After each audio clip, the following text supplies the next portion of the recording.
Describe him to me. And Muslims, look at the description of your Rasul. And for some, this would be the first time you hear what your Prophet looked like.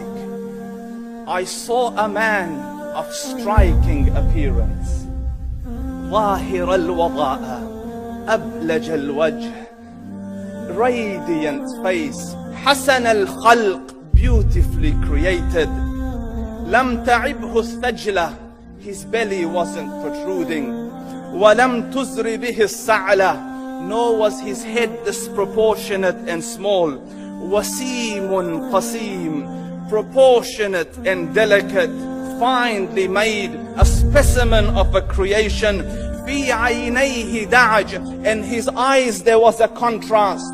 The dark was immensely dark, the white was excessively white.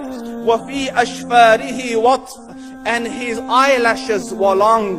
وفي صوته صهل, and in his voice was a natural echo. وفي عنقه سطع, and his neck was elegantly long. وفي لحيته كثاثة, his beard was full and thick. أزج أقرن, his eyebrows were arched, but they were not joined. It was separated.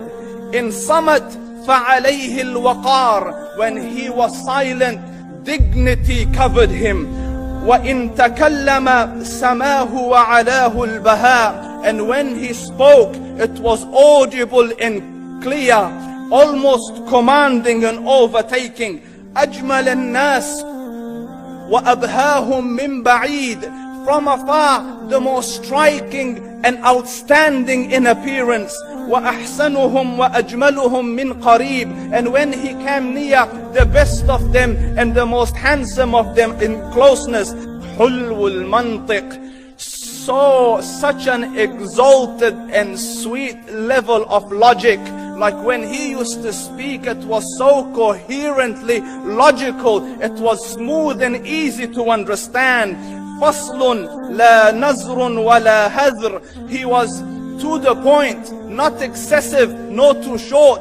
كأن منطقه خرزات نظم يتحدرن, his logic, his utterances, his words were like jewels coming out of a necklace, calculated, polished, one after the other, it would flow magically. ربعة, he was medium in height.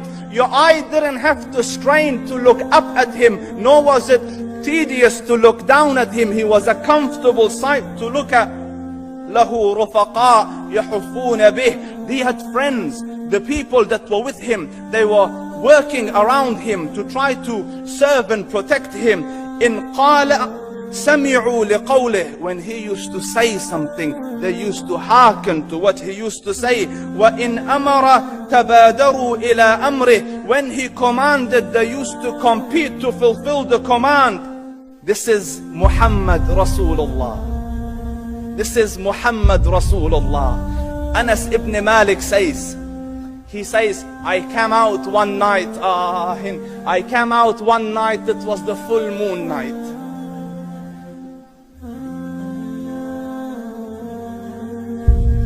And I looked at the moon, and in the desert, understand, the moon is an awesome sight.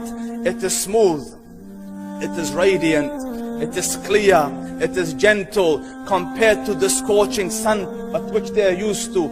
So the moon was the epitome of beauty. So he says, I came out at a full moon night and I looked at the moon and I saw it beautiful, handsome. So I said, let me go see if the moon is more handsome or my Prophet is more handsome. Let me see if that is more beautiful or the Prophet is more beautiful. So I went and I saw him standing afar.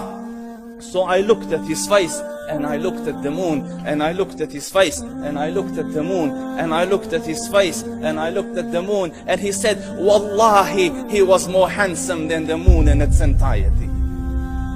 That is just the look of your Rasul.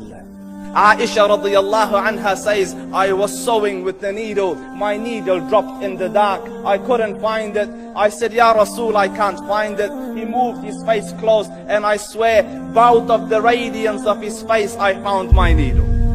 And the Prophet sallallahu alaihi wasallam was mind-bogglingly handsome, but his handsomeness was covered with waqar and jalal and hayba. The Sahaba say, when we used to sit at his feet, two feelings conflicting would come on the heart. The first one, you wanted to look at him. You wanted to behold the majesty of his face.